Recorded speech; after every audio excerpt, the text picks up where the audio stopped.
Hi. By the way, my mom says hi, even though you don't know each other. She's seen the podcast and heard your voice, so. All right.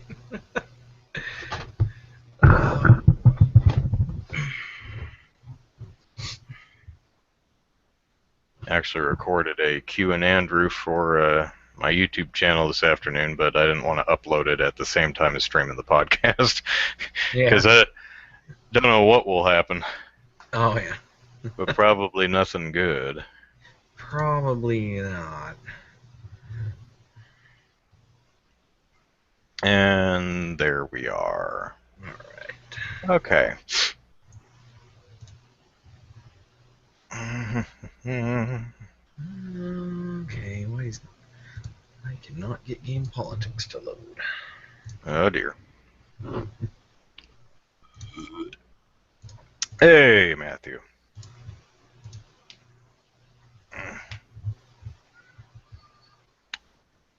Let me know when you're ready and we'll start. All right. We can go ahead and start. I just... Okay, got the stopwatch? Hey, Nestor.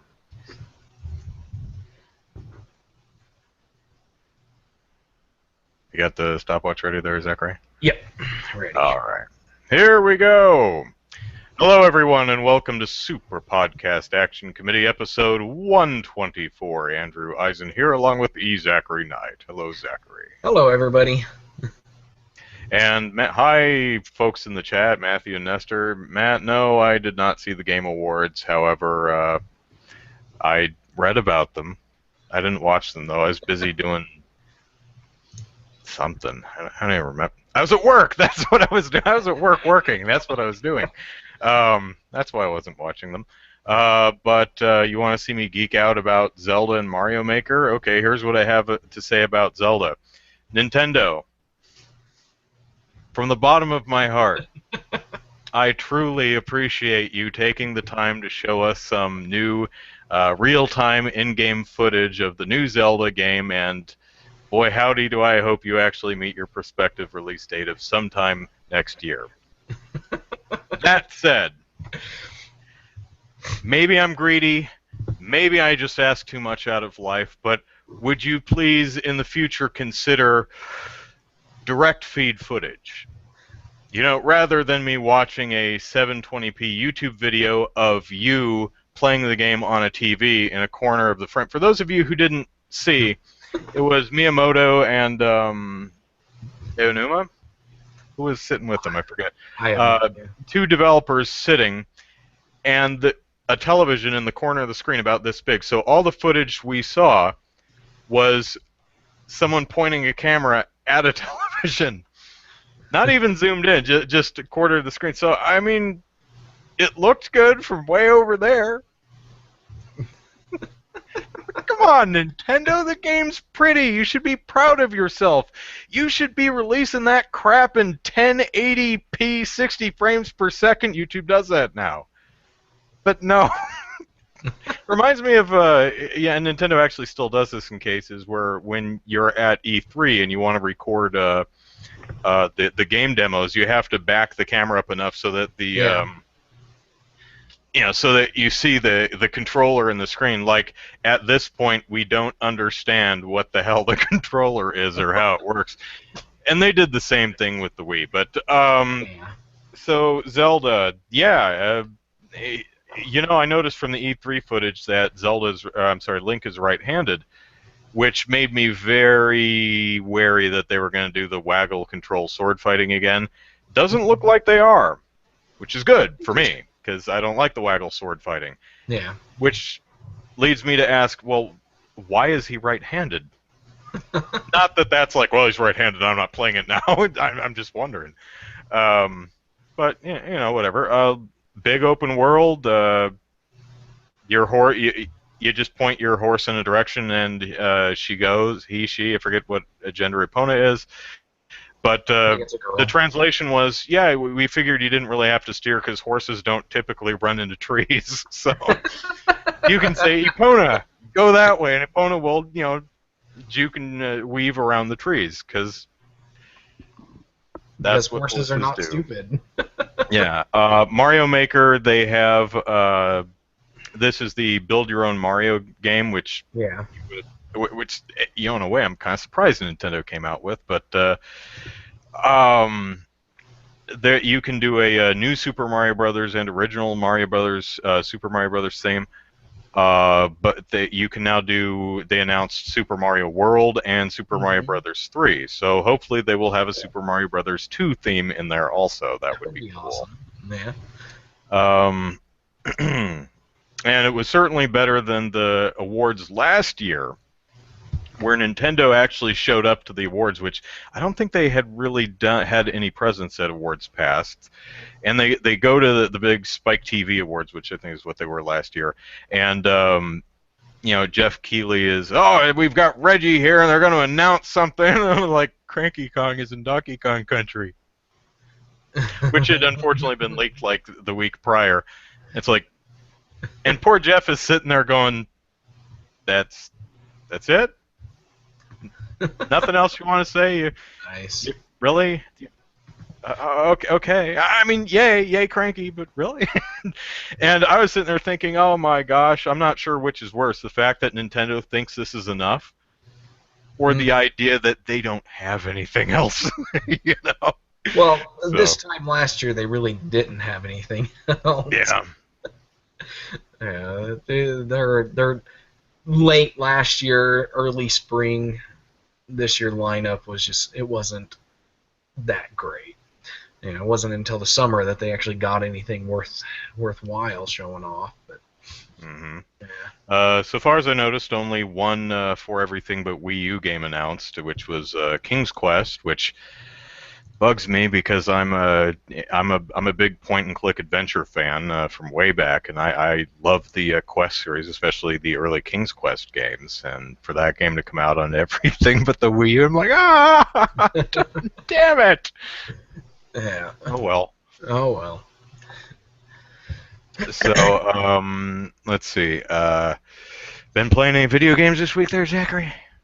I actually beat 2 games this week. One of them was one of them I just finished, because I had been playing it before and then just stopped playing for a while, and I actually got around to finishing it.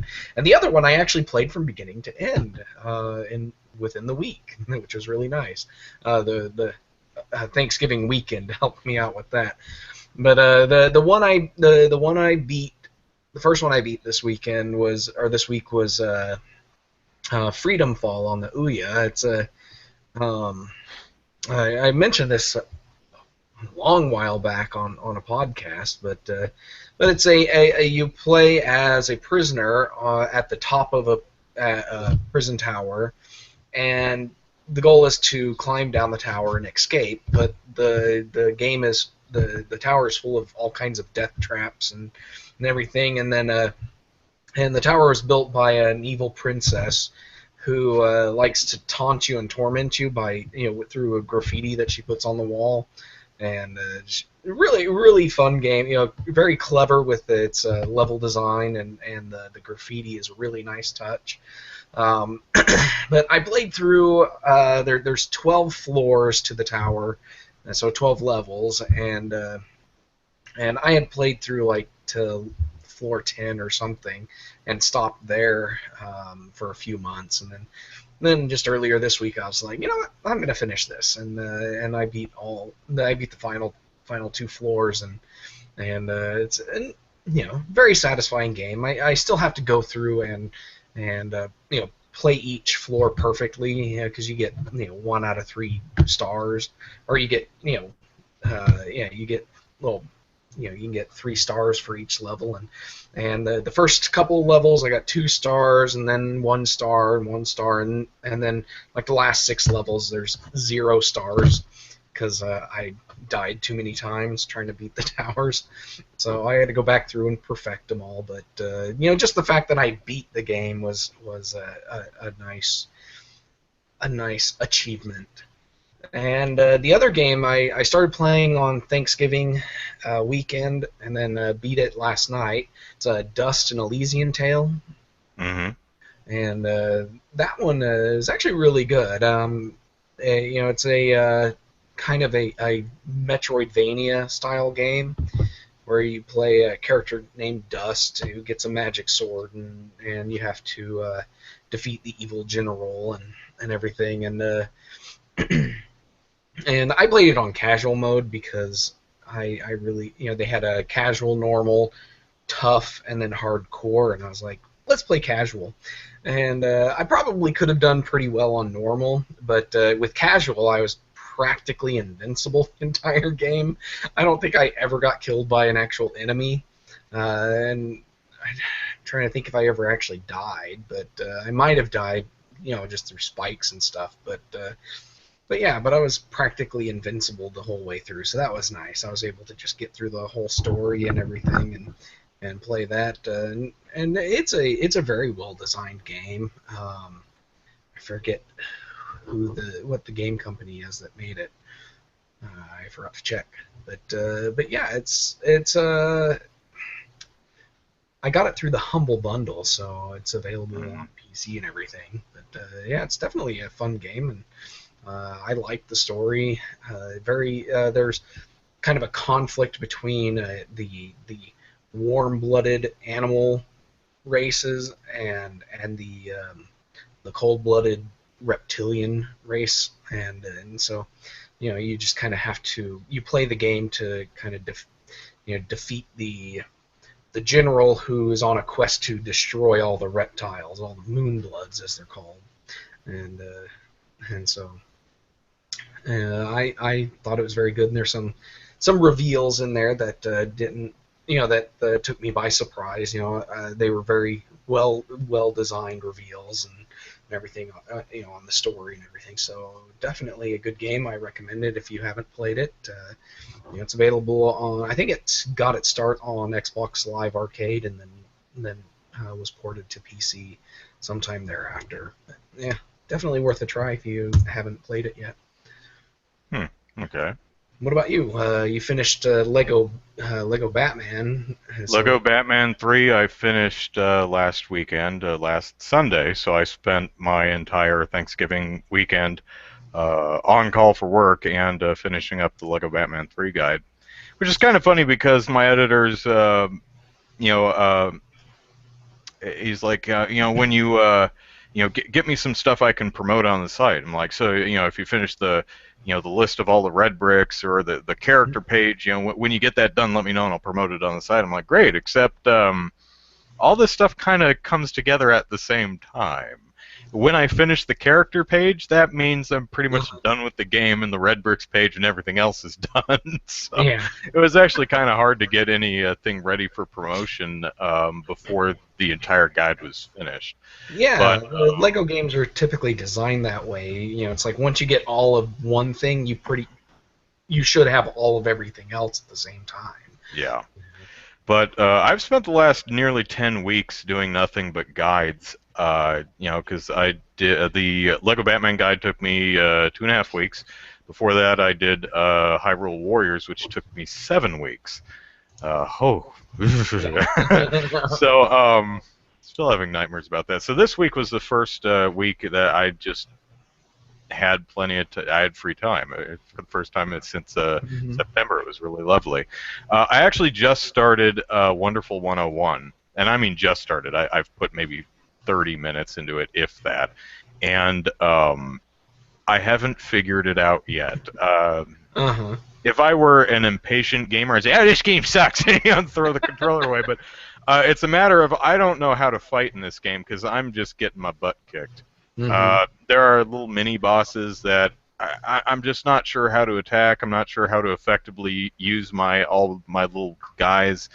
I must not know how to dodge right, because no matter how fast I run or where I run or how I duck and dodge, these characters just slam me from the other side of the arena. I'm like, I need to sit down and figure out how this game plays. But I've spent the last week, well, more than last week, last several weeks, trying to answer one of life's more pressing questions, and that being, am I a brony? Something I think every young man needs to discover for himself at some point, and being I'm not particularly young anymore, I guess it's past my time. If you guys have watched the podcast from however long ago. I did see the first 2 episodes of My Little Pony because Hasbro has them on their website, on its website, and I was like, man, it's good. It's cute. I enjoyed it. It felt, at least the first 2 episodes, which are a two-parter, Mm-hmm. feels rushed. It feels like it should have been a movie or 5 episodes, or at least doled out over a few more episodes. Yeah. Because it's like, let's get the 6 magical MacGuffins so we can beat the boss, and they do that in 2 episodes. And it's like, wow, that was quick. So I watched more episodes, and I think I have seen enough now that I can form an accurate opinion of the show. I've seen everything, so I've seen all of it now. All 4 seasons. The only thing I haven't seen yet is the new movie that came out 2 months ago, Rainbow Rocks, which is a title that makes you go, ugh. Even as a fan of the show, I hear Rainbow. It's probably good, but I hear the title, I'm like, ugh. But I've seen seasons 1 through 4 and the movie, and I found it a quite enjoyable watch. I quite enjoyed it.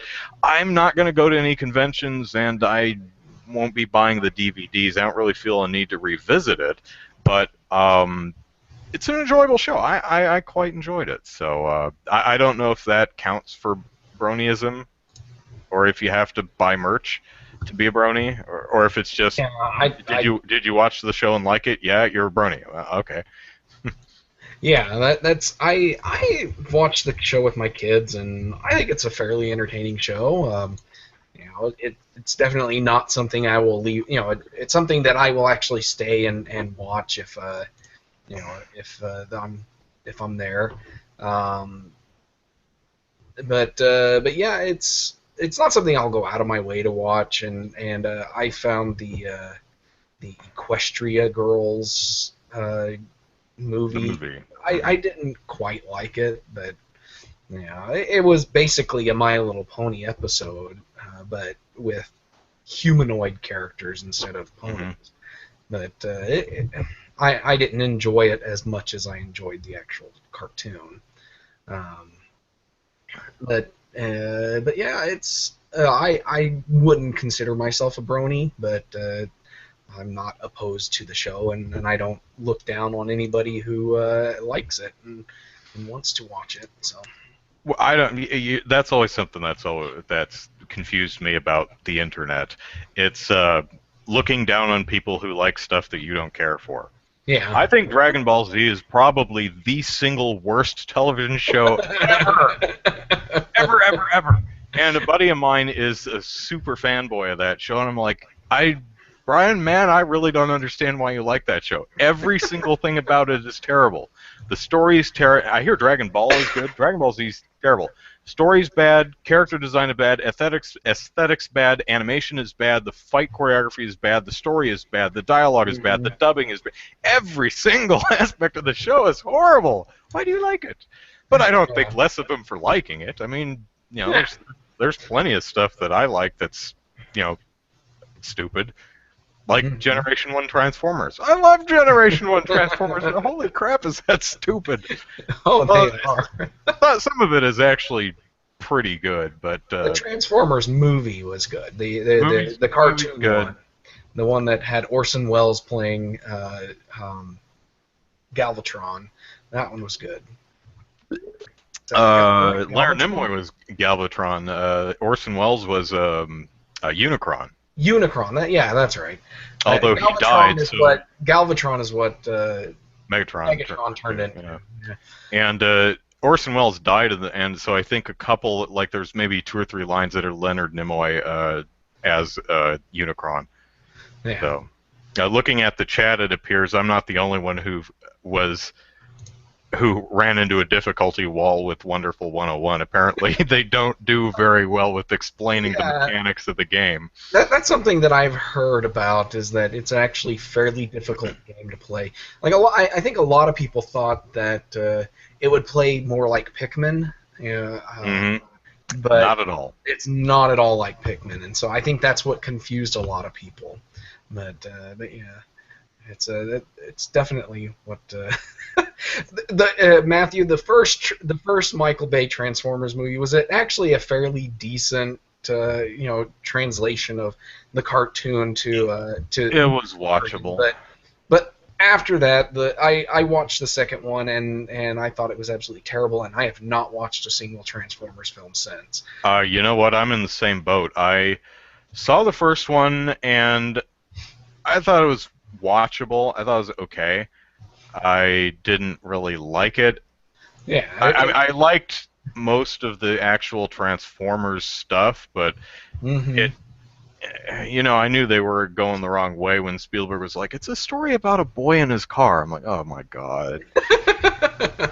But it had big robots and they stomped around and things exploded, so it's watchable.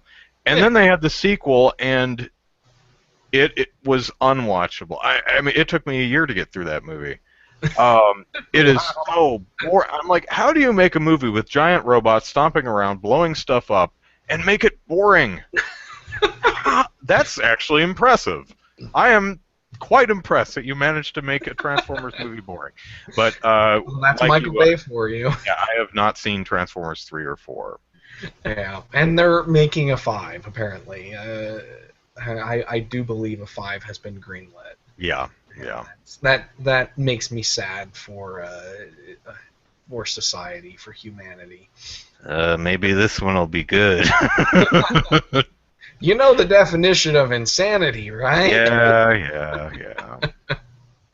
So, okay, let us talk about the polls, starting with our Thanksgiving poll from way back when, back in the Thanksgiving times.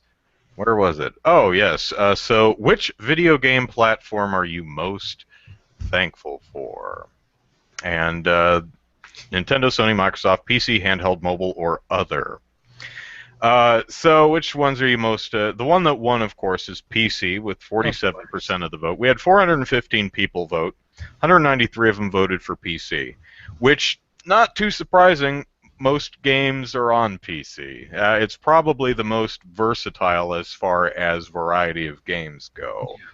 And if you look in the comments section, which was fairly beefy, thank you everyone for commenting, there was a lot of Nintendo love, but I'm most thankful for PC type comments. Nintendo was our second place with 24% of the votes and even 100 votes. Here's how the rest shook out. 15% for Sony, 9% for Microsoft, 1% for handheld, 1% for mobile, and 2% for other. Unfortunately, no one actually hit up the comments and said what other was. Ouya? Philips CDI? Could be a lot of things. Commodore 64. Odyssey? Yeah. Yeah. There's a lot of things that could be, but yeah, it's kind of. I wish people would respond. And, the poll unfortunately doesn't have an option to put a text box underneath something like that. Yeah. If they did, that would be nice, because then we could get immediate feedback from those who. I'll try to remember to talk to our engineers, see if there's actually a plugin for that, because that would be interesting. Other and write something here. Yeah. But I, of course, selected Nintendo. Of course, you're a raving Nintendo fanboy. That's right. If you didn't, I would probably reach through the screen and slap you. That's a technology I'm looking forward to, the e-slap. Because sometimes you'll be in a comment section or on Twitter, and it's like, if only I could just reach through the screen and slap you on the e-slap. That it's the future, I'm telling you. So Nestor says Sega Dreamcast. Yep. That was actually a really good system. That's a damn shame that the Dreamcast that Sega failed and the Dreamcast failed, because there was some great stuff on it. Whoop! Did you just drop out there for a minute? Zachary, say hello. Uh-oh. Having some issues. Yeah, you're stuttering a bit. Hope it's not my. Well, I'm hoping it's not my.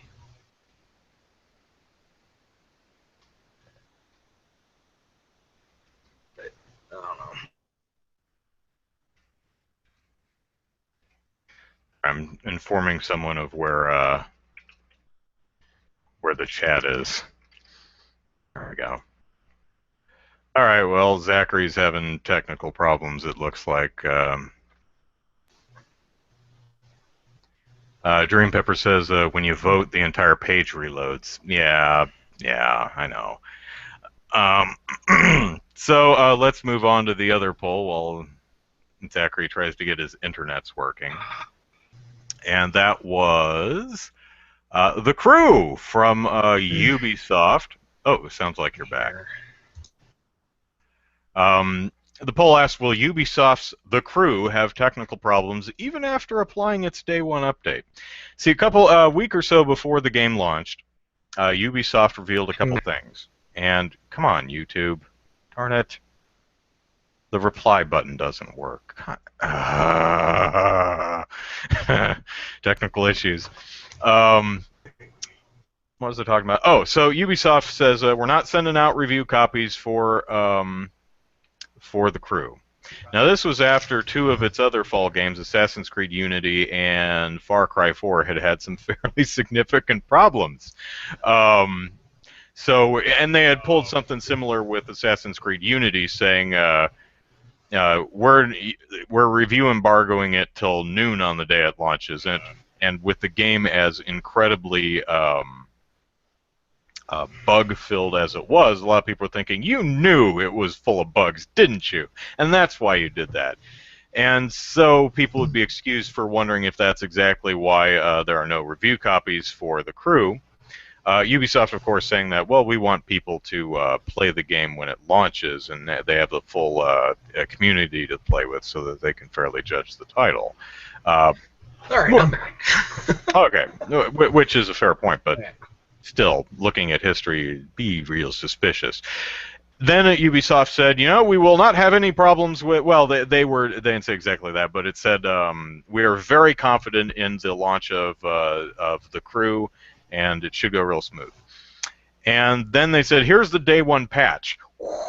And it's like, okay, I'll cut you a little slack on that because maybe you actually found the issues and took care of them. YouTube, damn it. So, will Ubisoft's The Crew have technical problems even after applying its day one update? Well, I actually did read an article saying that, yeah, it had some connection difficulties, but nothing humongously widespread that is making every game site in the world talk about it. So, let's see what the 176 people who voted have to say. 2% of 4 people said, nope, Ubisoft will get at least one release right this fall. Everyone else said some version of yes. 49% said yes, it's going to have huge game-crippling bugs. 41% said yes, embarrassing glitches, but nothing that hampers gameplay. And 8% said yes, but nothing really notable. I don't remember what I voted. I think I voted embarrassing glitches, but nothing that hampers gameplay. I'm trying to remember if I did that one or the huge game-crippling bugs, just because it was Ubisoft. But yeah, I'm kind of sympathetic towards both of them. But apparently, based on news that's come out this past week, other than that big day one patch, they haven't had any major issues. Nothing on the Assassin's Creed or Far Cry 4 level. Yeah. There were some connectivity issues I read about, but for Tom York in the YouTube comment section, I'm trying to tell you where the chat is, but YouTube is being bastardly and won't let me reply. So head over to GamePolitics.com or my Twitch channel, twitch.tv/Andrew Eisen, and you'll find it there. Oh, technology, yes. Oh, and we've got a new chat participant, Zingo Warrior. Hello. Hello. Why does Ubisoft even get press? All the games they release look bland and Western in the worst sense possible. I like Ubisoft's. I like a good portion of Ubisoft's games. Unfortunately, almost none of them are coming to the Wii U anymore, so I guess it Yeah. doesn't really matter to me.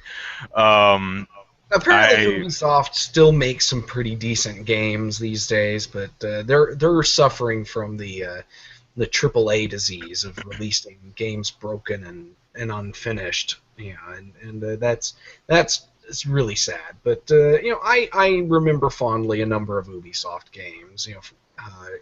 When I was younger, but yeah, they're not one of my favorite companies these days, just because they don't make anything that I want to play. Which is sad. make a lot of stuff I want to play. I just can't because it's not coming to the system I own.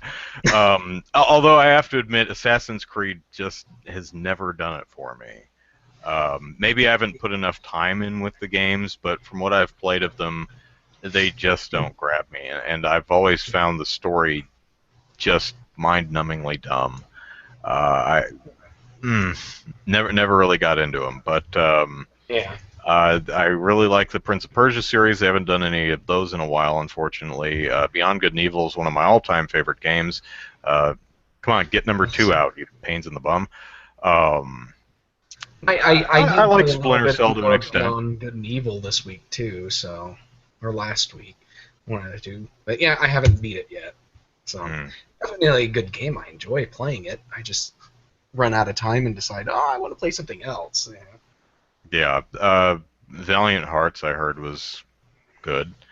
It looked way too easy for maybe it's just the demo, but it was like this is just bonehead simple. Hopefully it gets more complex. I mean I know it was more story focused than real gameplay focused. I guess if you're following me, but the demo I played was just I need a shoe, and there's a shoe laying on the other side of the room. Walk over, grab shoe, give to guy. It's like okay. You can try a little bit harder than that. I mean, even if it is a demo. Yeah. Well, that does speed up the fetch quests. If the stuff is in the same room. Yeah, but I mean, I like the art style of it. I like the presentation. Yeah. So, all right, let us move on. What's next? Uh-huh. Well, speaking of glitchy stuff, Activision is possibly abusing DMCA by claiming videos that are showing cheats and glitches for Call of Duty Advanced Warfare.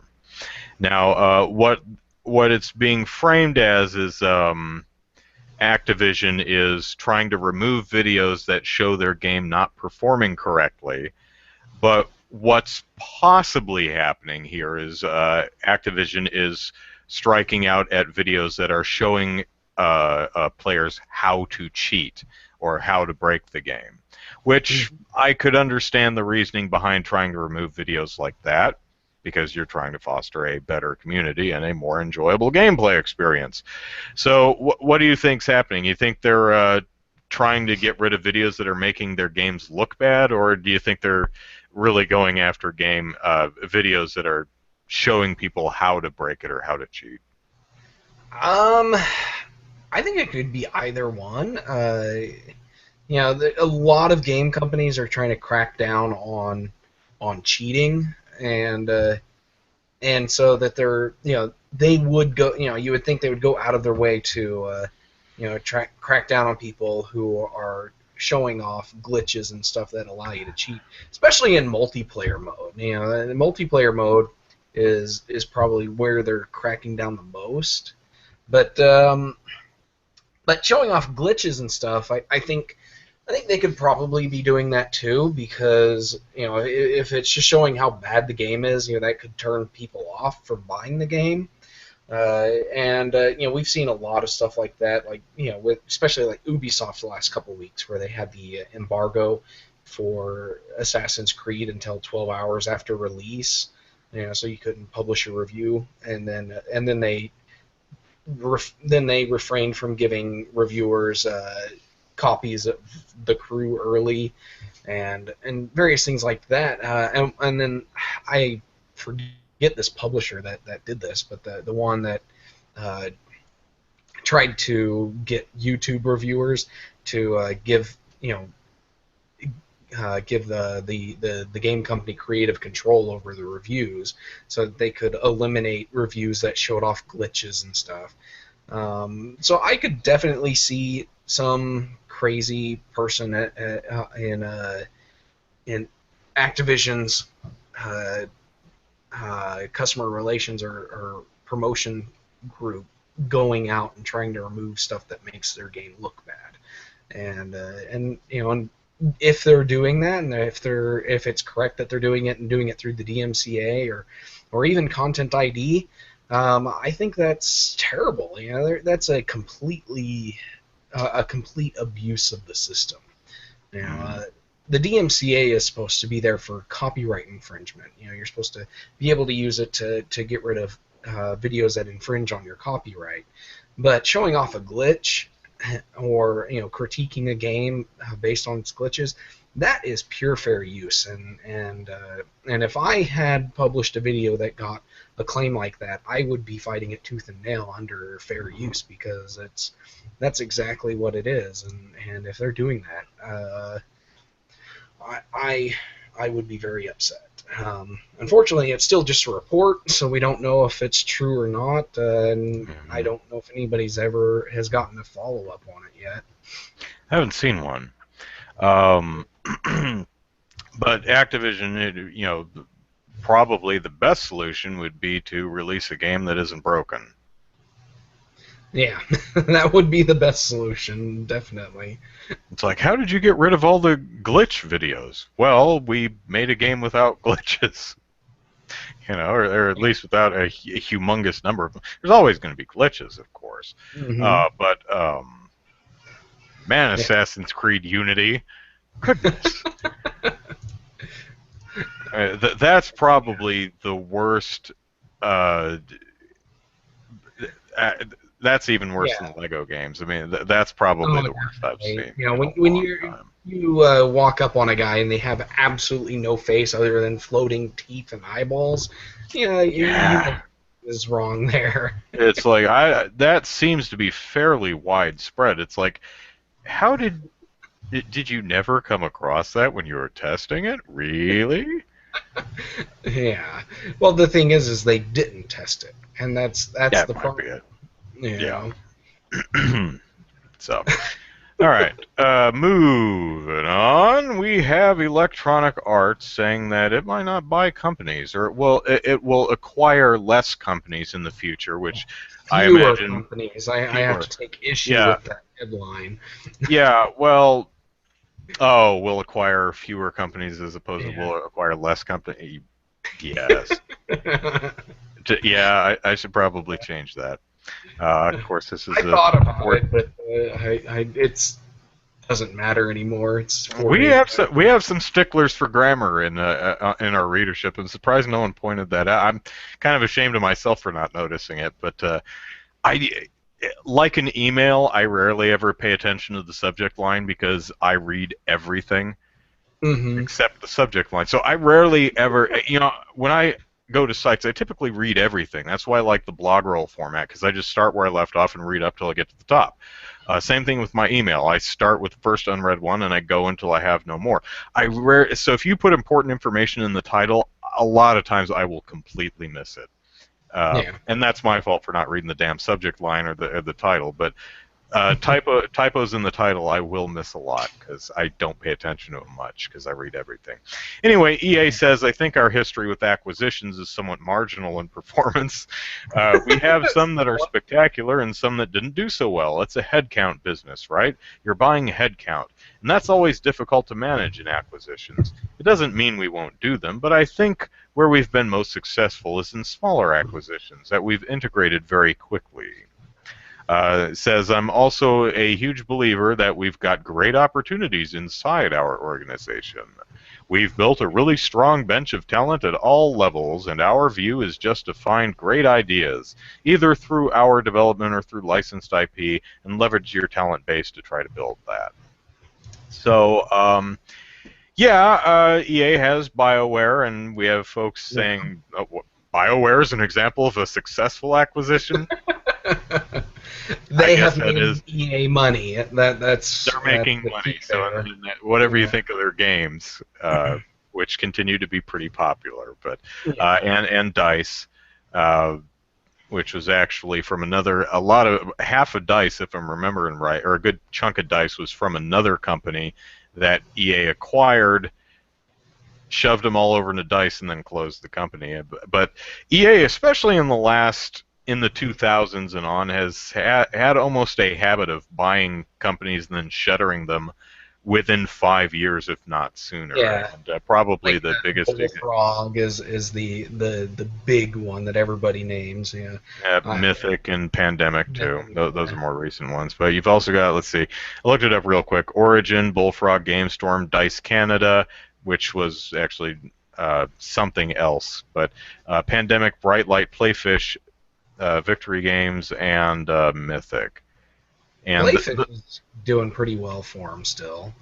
hmm, well, that comes from Wikipedia. I didn't fact check all of them because I didn't have time. But that's from the acquisitions and closers list. Of course, they also have a lot of, they'd open just a EA Texas or wherever, and then end up Mhm. closing it later. So, um, Yeah. Well, EA two-time Texas. consecutive winner of the Consumerist Worst Company in America award. That's But our EA. EA Texas, I think, was the BioWare satellite studio, where they developed the Star Wars: The Old Republic in Hmm. Texas, and I guess I don't think they've done anything in Texas, or at least not at that particular studio. Once The Old Republic didn't do as well as they had hoped. Um, but yeah, EA has been they've been that you picture them as Pac-Man. Pac-Man's Namco, so don't get me wrong here, but you picture Pac-Man going around and just got and every little pellet is a game company, and and they just swallow them and just to get the points, and they have had some terrible, like a lot of ill will happen over the years, and just from things like Bullfrog and Pandemic and stuff. Because Bullfrog had a lot of great games that people loved playing, and then EA got them, and they turned out a bunch of crap, and then they shut them down, and people were like, man, that stings. But and I'll be honest, I think back when they bought BioWare, I was very wary. I was like, crap, they're going to destroy BioWare. Because BioWare has made some great games that I actually enjoyed playing, and I haven't played Mass Effect, but Mass Effect was done under EA's ownership, and they, what are they working on now? I forget, but they've They just actually. released Dragon's Age Inquisition.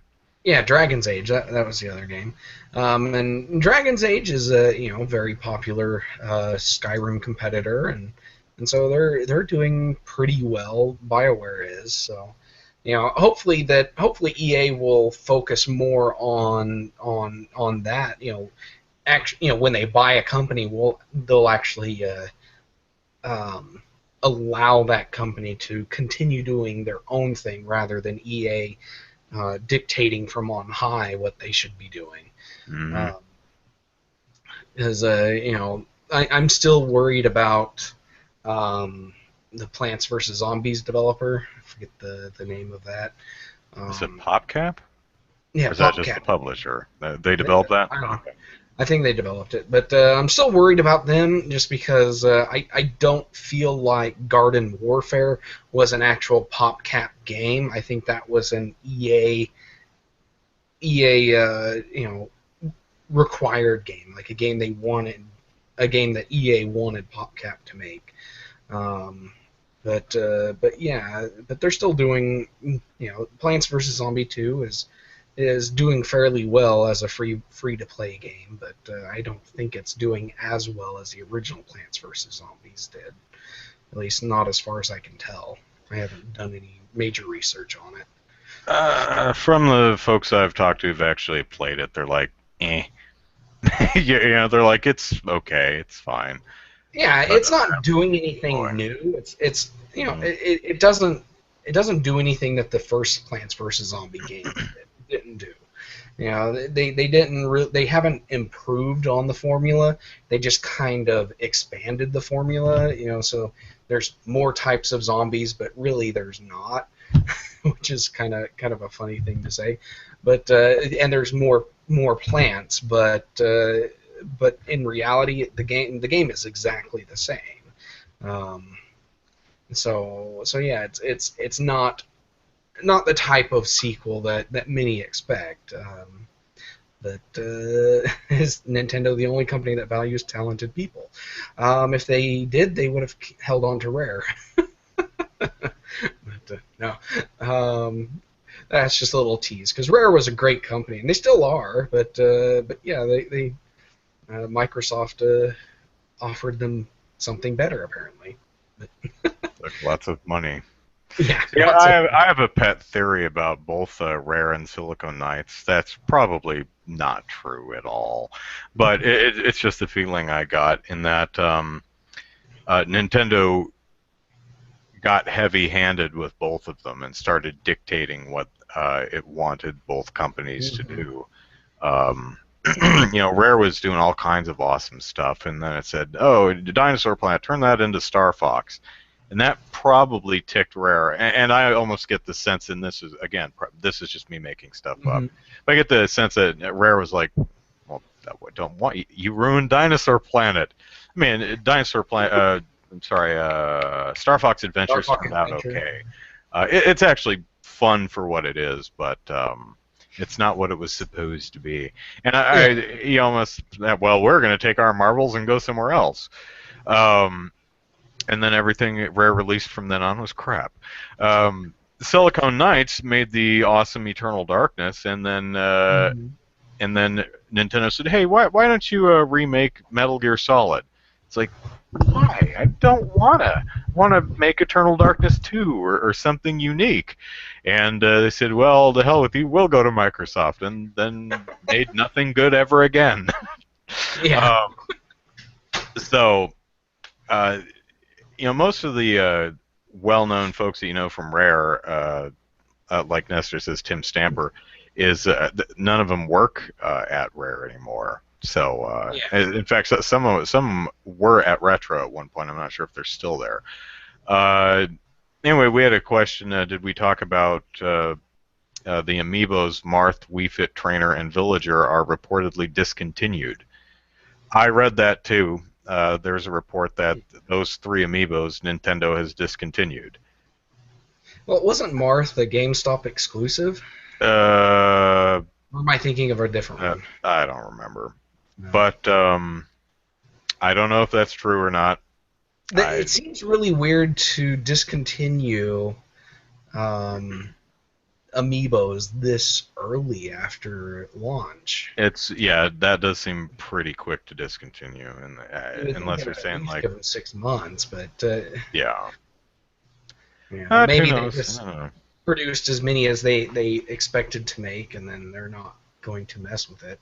But it also might be that they're not planning a new Wii Fit game or a new um, what's the villager from? I Animal forget. Crossing. Animal Crossing. They're not planning on new games out of for those for a while, so they might not have a Shulk. Yeah, Shulk's the one. So they're probably not planning on any games happening. So they're like, well, these ones aren't going to be as cross game as all the rest of them are going to be. So that could be what it is. But you would still think that they would continue to produce them for a while. But. Yeah. Nestor said earlier, is Nintendo the only company that values talented people? Every other publisher seems to lose their most talented devs.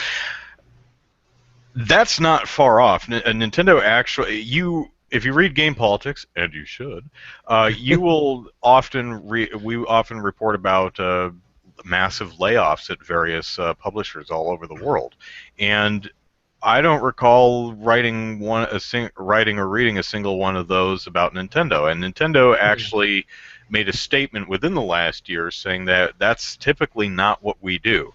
You know, that we don't feel that's healthy for the business or for the Nintendo family, even though we are not making as much money quarter to quarter as we would like to be. The long-term solution is not fire a bunch of people, because Yeah. Nintendo is actually, I think Iwata actually said that at one of the stockholder meetings. So yeah, Nintendo's one of the good ones, and Yeah, definitely. we're saying Retro is being forced to do Donkey Kong games. Yeah, but they're so good at it.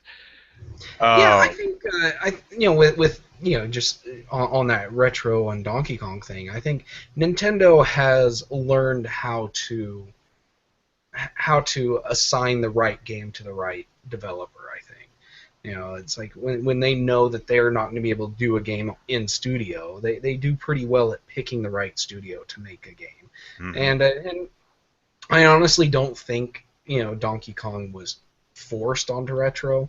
I think Retro was probably in on it on the decision, but yeah, the Retro was the right choice for that, and Yeah, so. But and a lot of people, I want another Prime game, a Metroid Prime, or another Metroid game, or I want another DK game.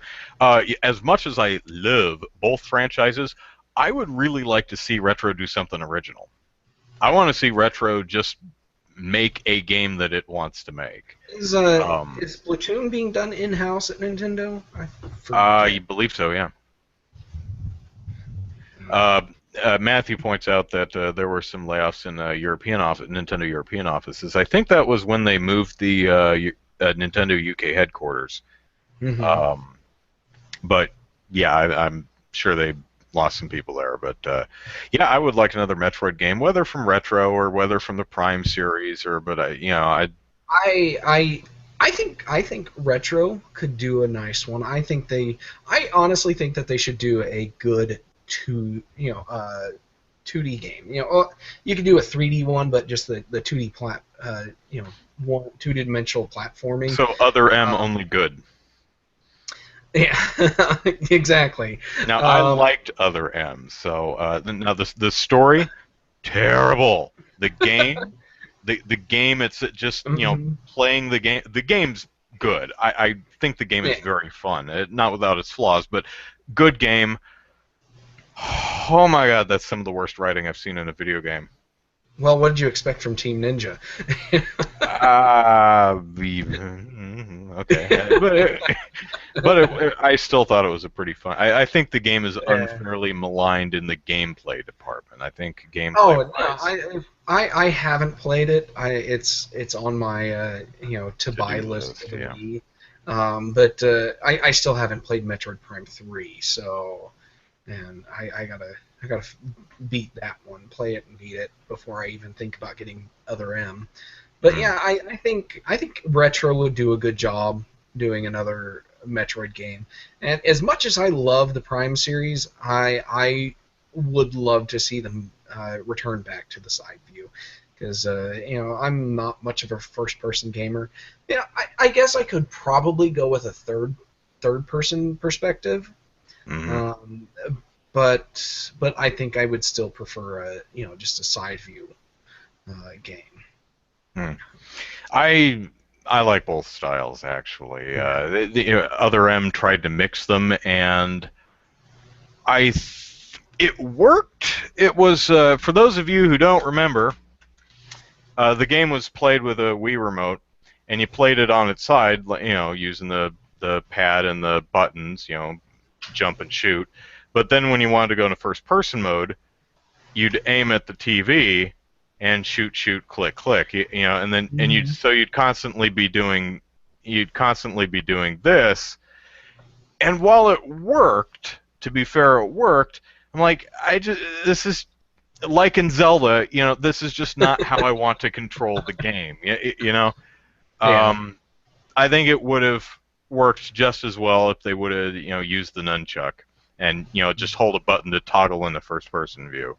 But anyway, so let us move on to our last topic of the evening, which is Australia. And that was actually not an attempt at an Australian accent. That was just me reading it weird for some reason. Anyway, so there are a few, two that I know of, Australian retailers, Target and Kmart, who have pulled Grand Theft Auto 5 from store shelves.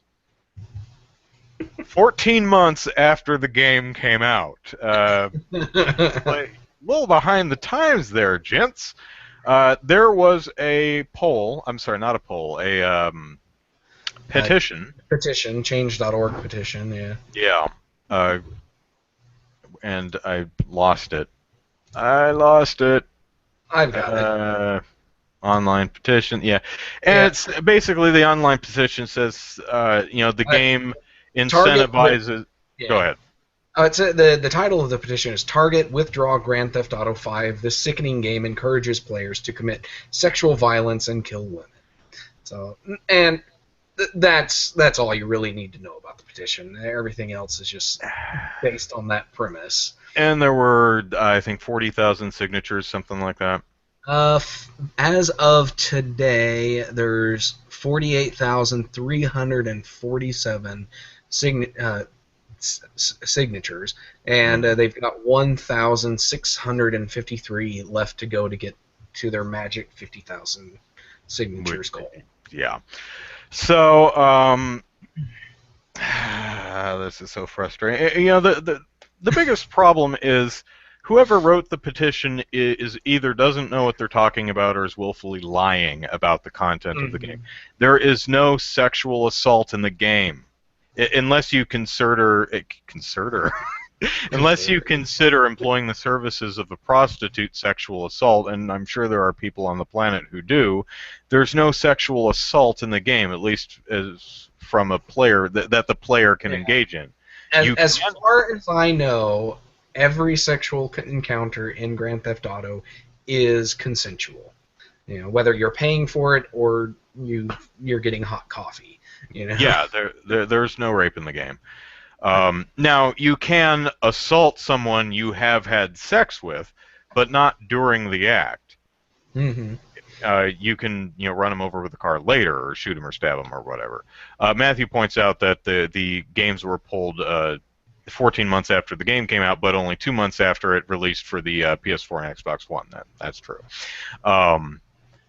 But it's the same, other than the first-person mode, it's the exact same content. So, but then again, and Matthew speculates that they're just flat-out lying. Well, Jack Thompson was. I think this is probably on, not quite to the level of Fox News' sex box thing with Mass Effect, but it's willful negligence and probably lying and everything during this thing. But they talk about how the game allows sexual violence, but like you said, that's not true at all. Yeah, they also say killing prostitutes gets you health points, and it's like, no, it doesn't.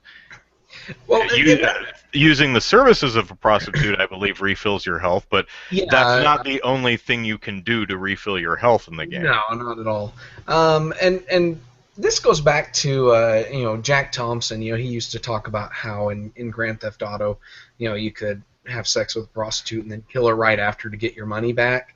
And this is regularly pointed out that usually the money you get from killing a prostitute is less than the money that you paid for the services.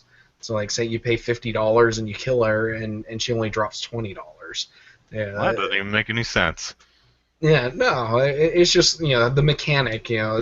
Killing a person drops a random amount of money. Yeah, so. So the mechanics in the game have for killing a person has absolutely nothing to do with other interactions that you may or may not have had with that person before. It's like you steal somebody's car and you drive around the block and you come back, they're just standing there. They don't even look at you when you drive by them. after stealing their car. So things like that. But yeah, it's but going back to the Target, Target just went ahead with it, and that really confuses me. I don't see. Everybody's pointing out the hypocrisy of this. Target has pulled this game, but they still have other M-rated games. Like Grand Theft Auto 4. Yeah, Grand Theft Auto 4. They sell The Witcher 2. They sell tons of M-rated games. They sell tons of R-rated movies, and a lot of them have similar levels of violence. And it's just it's doesn't make any sense. They're just responding to a the squeaky wheel, so to speak. Which is kind of funny because a Target representative, very not long before decided to pull the game, said, the game is for adults. We're happy to offer all kinds of entertainment options to all kinds of different customers. So we appreciate that you don't care for this content, but don't buy it. And then they're like, we're pulling the game. Will the customers kind of thing. So it's like, oops. I think probably one of the weirdest things is I was reading through the comments of the petition, and a lot, and maybe it was just the pages I was reading, but a lot of the people who signed it specifically so they could comment about how stupid it was. Folks, don't sign petitions you don't agree with. I have to wonder if everyone, again, if you removed all of those, how many that would be? If you would it only be 4,000 people? I'm just wondering. But I read through it, and it was a while before I actually got it.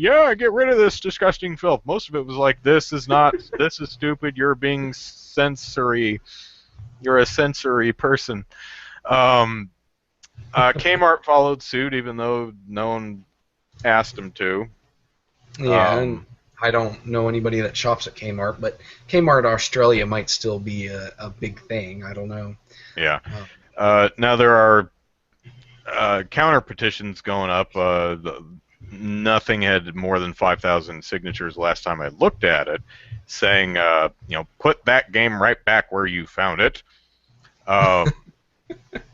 which is really what should have happened in the first place. I guess if you get 40,000 signatures on a put the game back, Target's like, okay, we've got 40,001 people who want it on store shelves. It's back on the store shelves. From a business standpoint, I can understand them kowtowing to what they believe is, they look at it and they say, okay, it's a good business decision, because pretty much everyone who bought the game already bought the game, so there's very little harm in actually taking it off the shelf and appeasing the people who weren't going to buy it anyway, because we've probably sold most of what we were going to. The counter petition has 20,271 signatures. Oh, okay. Doing okay. Yeah, doing all right. I actually, I've seen 3 different counter petitions, and one of them's fine, and 2 of them are just, looks like it's written by a 4th grader. Yeah, there's one that has 773 signatures, but my baby's not happy. But yeah, I just did a quick search, and I only found these 2. So.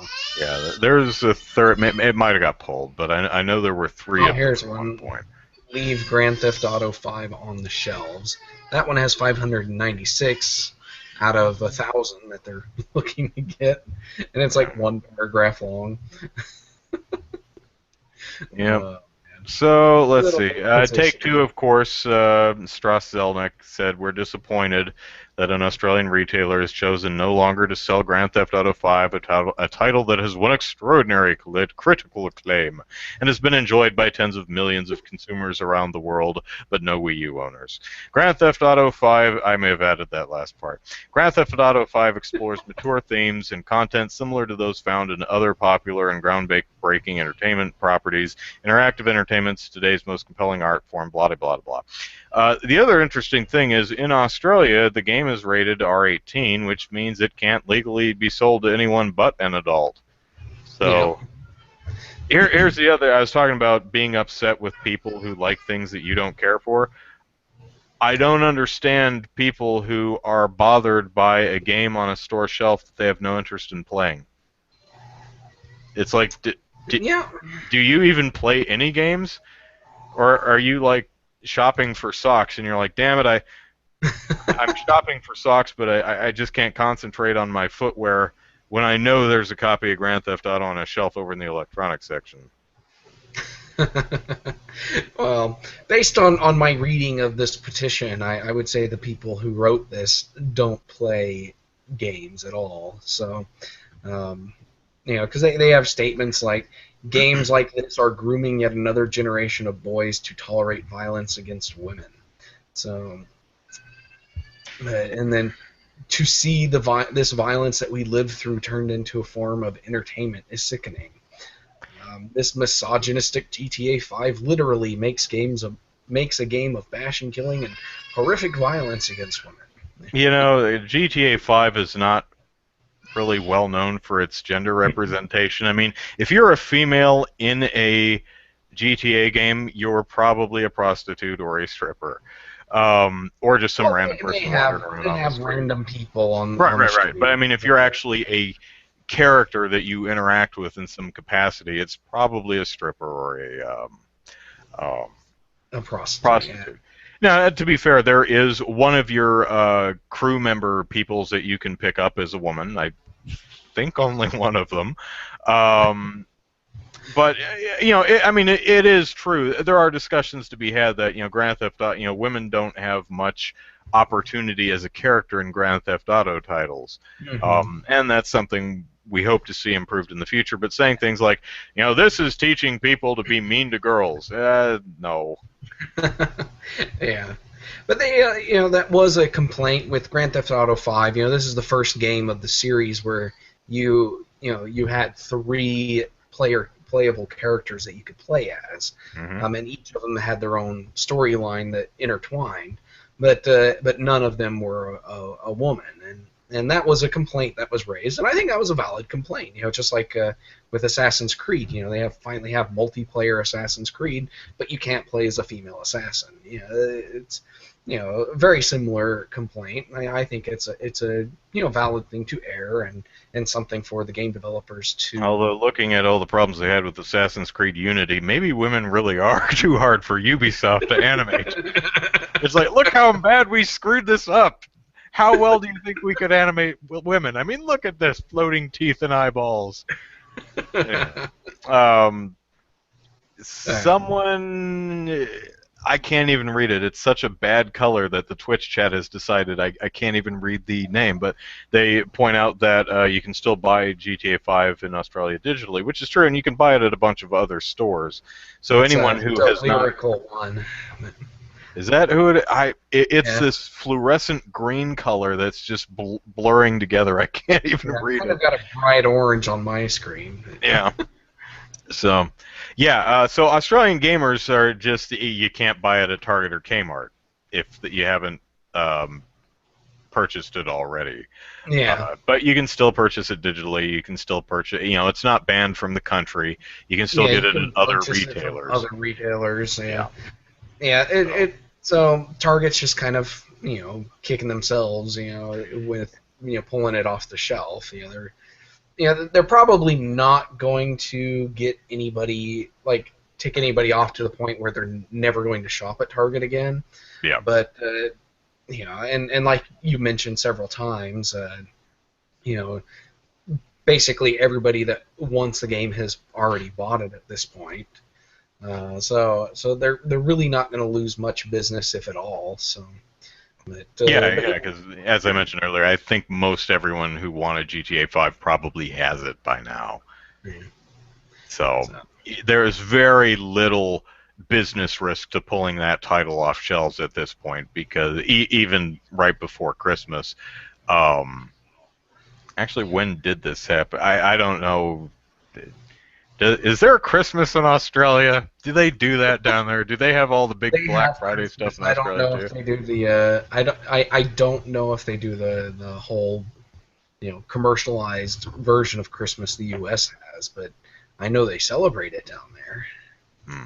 The Lyrical Wine. celebrate Yeah, I it for recognize that name. Yeah, I can see a D, and then it just all blurs together in this wash of green. So, all right, time to close the show. Um, let's see. We plug our stuff and leave, right? So Andrew Eisen here, last name Eisen. Um, YouTube. I'm actually working on some new content other than Super Podcast Action Committee and all the extra life stuff. Later tonight, you'll see a Q and Andrew, and then something else. I'd like to get it done tomorrow, but probably next weekend.